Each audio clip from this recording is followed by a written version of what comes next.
Во центарот на Скопје, еден од најзагадените градови во Европа. Десетина семејства преживуваат во импровизирани бараки. Студениот декември ги натера да ги разгорат и кјумињата. Од трушовини, од народ што ми дават, носам дрва си горам, што да правам? Знаете дека загадува, така?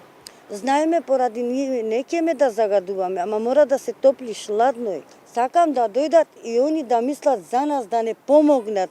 И ја не ќам вакво живот да го живам, ама морам да го живеам поради нема од каде да идам.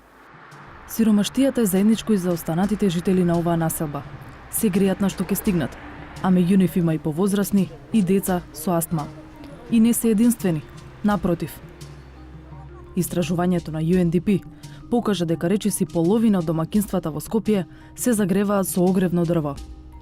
Водечка меѓу општините е Чучер Сандево, во која дури 98% се греат на дрва. А по неа е Сарај, со 94%. Најмалку на дрва се греат општините Центар и Аеродром. Годишно во Скопје се горат дрва во количина еднаква на целата шума на Водно, што е учество со 1/3 во вкупното загадување на воздухот. Во потрага по загадувачите, тргнавме низ скопските градски и приградски населби. Оджаците се активни речиси секаде. Насекаде можат да се видат и огласи за продажба на јаглен, како ефтин енергенс. Достапен е на повеќе складишта низ градот. Но јагленот и не е најголемиот проблем. Сомнежите се дека некои објекти се загреваат со уште поопасни материи. Знаете, има дрвна маса која што е користена во индустријски објекти, каде што, или за друга намена каде што дрвото е заштитено со различни отровни супстанции, токсични супстанции. И тие не смеат да се горат и се забранети меѓутоа луѓето, ако се тие отпад и го собираат и ги горат. Секако тука не смее да се гори отпадни масла, затоа што тоа и за самите луѓе во самите домови е штетно. Не само што предизвикуваат загадување општо на воздухот генерално, туку и во домаќинствата, горење на такви маси, посебно пластика, например, е емисија на многу токсични субстанции. Тие се испарливи, не се опипливи и ги внесувате во организмот и ако тоа континуирано сте изложени вие цела зима, па уште неколку зими, тоа веќе се акумулира во организмот и предизвикува нарушување на здравјето. Но системот за контрола и казнување на оние што користат опасни супстанции е многу инертен. Во кривичниот законник во членот 230 се вели дека тој што ќе складира, остава или расфрла отпадни материи или со нив постапува на начин со кој се менува квалитетот на воздухот во мера што може да ги влоши условите за живот на луѓето или животните или растенијата, ќе се казни со затвор од 3 месеци до 3 години. Но општинските инспектори, во чија надлежност се помалите загадувачи, не действуваат самоиницијативно, зашто тврдат дека немаат правна основа за тоа, туку само по пријави од граѓани. Но и во таков случај, без судско одобрение, ниту инспекторите, ниту МВР може да влезат во нечи приватен имот за да проверат на што се загрева. За некој да биде казнет, треба да се изоди цела судска процедура во која ќе се докаже дека со непрописното грејење загрозил нечие здравје, а тоа е долга и скапа постапка. Најавите пак за воведување можност за казни од општинските инспектори беа критикувани како уште едно посегање по џебот на оние што и онака едва и преживуваат. Според професорот Стафилов, од сите енергенси кои се уште регуларно се продаваат, јагленот го држи приматот на најголем загадувач заедно со дрвото. А брикетите? И брикетите слично. Ова е помало зло во секој случај од јагленот или дрвото.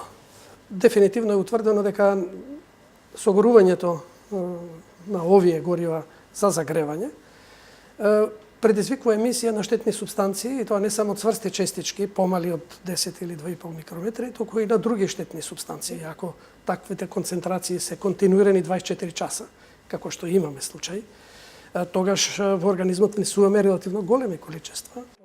Токму микрометарските димензии на PM честичките овозможуваат тие лесно да се внесат во белите дробови и желудникот, а потоа преку крвта да завршат во органите. Зошто луѓето избираат да се греат на дрва и на уште поштетни супстанции, кажуваат цените. Најскапиот јаглен на пазарот е со цена од 15.000 денари за 1 тон. Еден тон камен јаглен заменува 7 кубика огревно дрво, за кое би платиле околу 23.000 денари, што значи 8.000 денари поскапо од јагленот. Еден тон дрвени брикети чини околу 13.000 денари, а пелетите најмалку 12.000 денари, но тие подолго ја задржуваат топлината, па затоа се сметаат за помало зло. Сепак, споредбата на пелетите и брикетите со цената на дрвото е тешка, зашто ги има во различни варијанти кои различно согоруваат.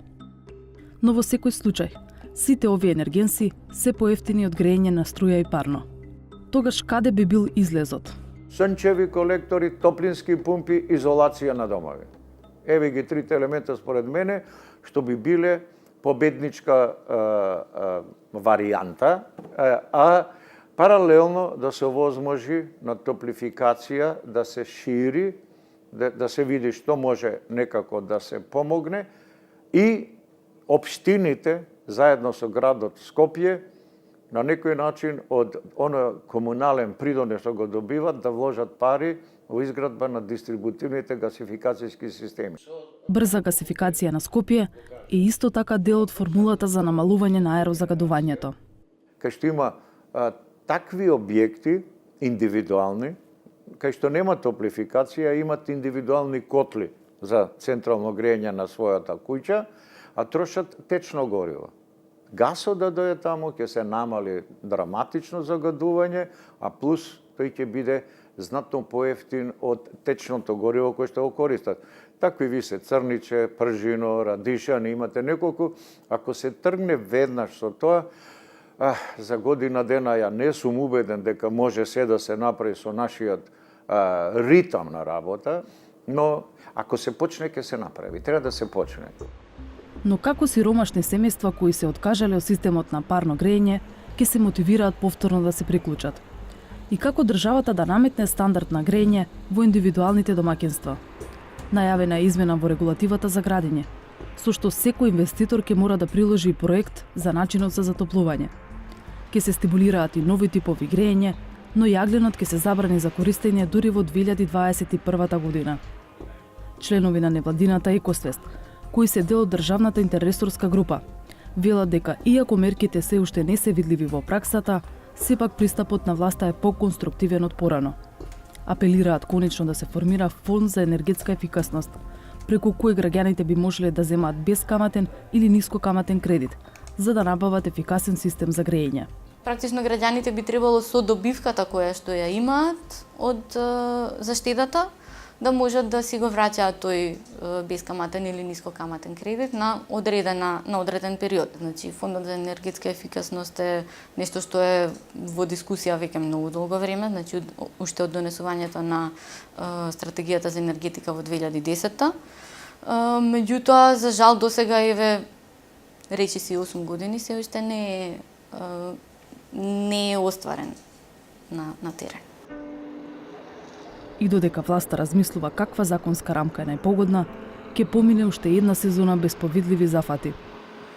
Од Министерството за животна средина најавија дека проблемот делумно ќе го бајпасираат со набавка на прочистувачи на воздух во градинките и други установи. Новиот градоначалник на Скопје, Петре Шилегов, најави интензивна гасификација на градот од следната година.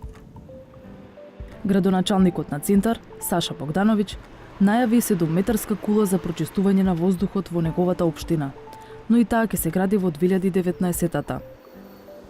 Во меѓувреме, притисокот на јавноста за итни мерки не попушта.